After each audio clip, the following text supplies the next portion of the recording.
Keir Starmer, the man once hailed as the guardian of Brexit stability, is now under fire for what critics are calling a brazen attempt to drag Britain back into the European Union.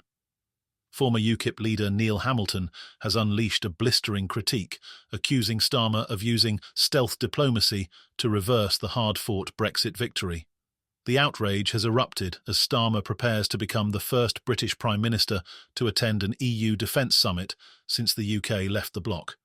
Is this a diplomatic breakthrough or a betrayal of Britain's independence? Let's roll the clip and find out why Hamilton's words have sent shockwaves across the political spectrum. 68% of voters would back free movement to access the single market. Of course, we've got access to the single market already, so that's a non sequitur, isn't it? But the point is, do we want to have control of our borders or not? That's what Brexit vote was very largely about.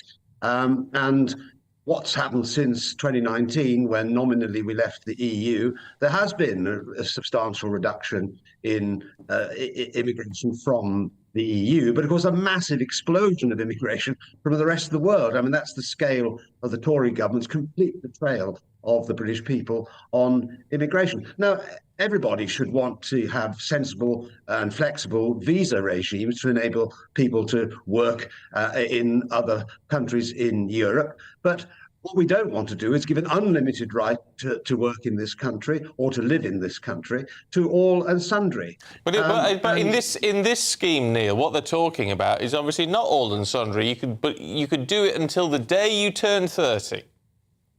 Well, it is all and sundry under the age of 30. We've got 6.5 million people in this country of working age who are not working. So it's not as though we've a labour shortage. What we have got is a shortage of skills and motivation to work.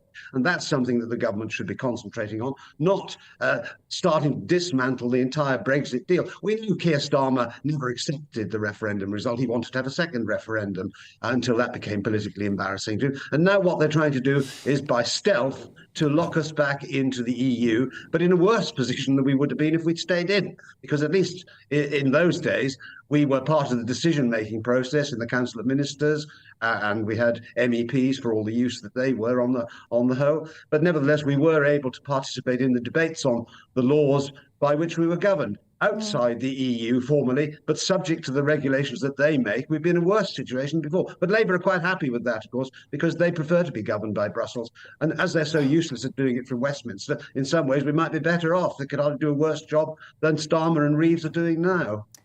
Hamilton is holding nothing back, accusing Starmer of never truly accepting the Brexit referendum result. According to Hamilton, this summit is just the tip of the iceberg, a carefully orchestrated move to tether Britain back to the EU, this time without the power it once wielded within the bloc.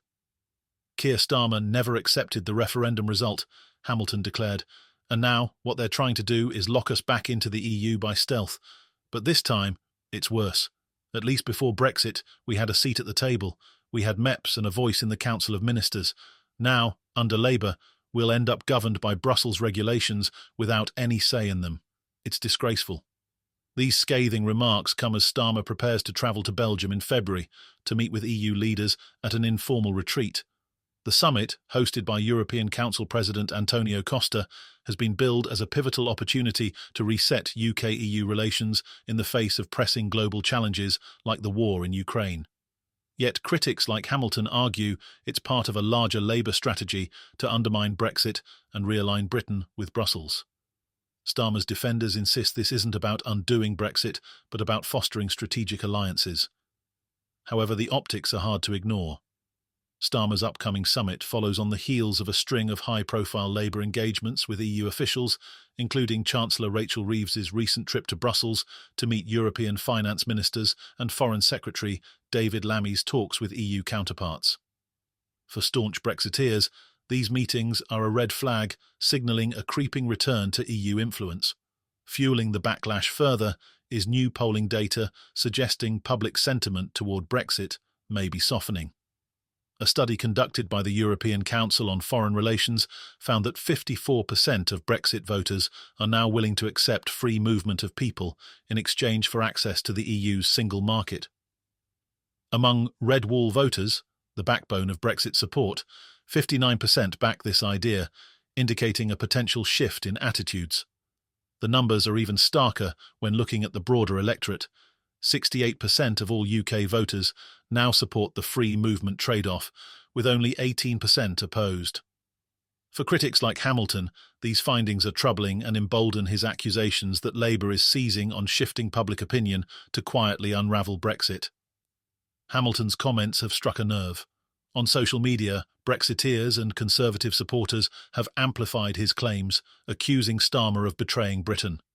One user tweeted, "This is what happens when Labour gets into power. They sell us out to Brussels." Others are calling for grassroots action to pressure Starmer into cancelling his EU summit plans, but Starmer and his team remain undeterred. Sources close to the Prime Minister argue that re-engaging with the EU is essential to navigating today's complex global landscape. They point to issues like the war in Ukraine, the need for economic stability, and shared concerns over climate change as reasons to strengthen ties with Europe. "This is not about reversing Brexit," one insider said. "It's about making Brexit work in a rapidly changing world." Yet even this pragmatic defence hasn't silenced critics. For many, the timing of Starmer's EU summit attendance couldn't be worse. The UK economy is floundering, with GDP figures showing a 0.1% contraction in October, marking the second consecutive month of economic decline. While Labour has promised to turbocharge growth, its critics argue that the party's policies, such as higher national insurance contributions and ambitious housing plans, are failing to deliver tangible results. The optics are damning. As Starmer prepares for a high-profile EU summit, farmers across Britain are grappling with the fallout of post-Brexit trade deals, climate change and declining crop yields. Many feel abandoned by a government they believe is more focused on repairing relations with Brussels than addressing domestic challenges. One farmer, speaking to GB News, summed up the frustration. "We're facing poor crop yields, rising costs and competition from imports due to Brexit trade deals. Meanwhile, Labour is cozying up to the EU. What about us? Where's the support for British farmers?" Hamilton echoed this sentiment in his remarks, accusing Labour of prioritising Brussels over Britain's agricultural sector. "Labour is quite happy to let the EU govern us because they can't do it themselves," he said. "They've proven time and again they're incapable of managing the economy or supporting industries like farming." And it's not just farmers who are feeling the heat. Business leaders have also raised concerns about Labour's economic policies, warning that higher taxes and regulatory uncertainty could stifle growth. With the economy now smaller than it was 6 months ago, many are questioning whether Labour's focus on EU diplomacy is coming at the expense of domestic priorities. But Labour remains defiant. In a statement, a spokesperson for the Prime Minister defended Starmer's plans to attend the EU summit, calling it a necessary step to ensure Britain remains a key player on the global stage. "This isn't about rejoining the EU," the spokesperson said. "It's about fostering cooperation on issues that matter to all of us, from security to climate change." Still, for many Brexit supporters, these assurances ring hollow. Hamilton's fiery critique has become a rallying cry for those who fear Labour is eroding Britain's hard-won independence.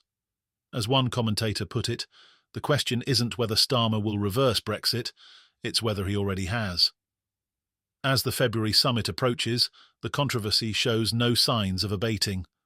Starmer finds himself walking a political tightrope, balancing the need for international diplomacy with the growing scepticism of his domestic audience. Will his EU summit attendance be remembered as a bold step forward or a costly misstep? Only time will tell, but one thing is clear. The Brexit battle is far from over. What's your take on this brewing scandal? Is Keir Starmer betraying Brexit, or is he simply doing what's best for Britain in a changing world? Let us know your thoughts in the comments below. Don't forget to like, subscribe, and hit that notification bell to stay updated on this explosive story and more from the world of UK politics. The drama is just getting started, and we'll be here to bring you every twist and turn.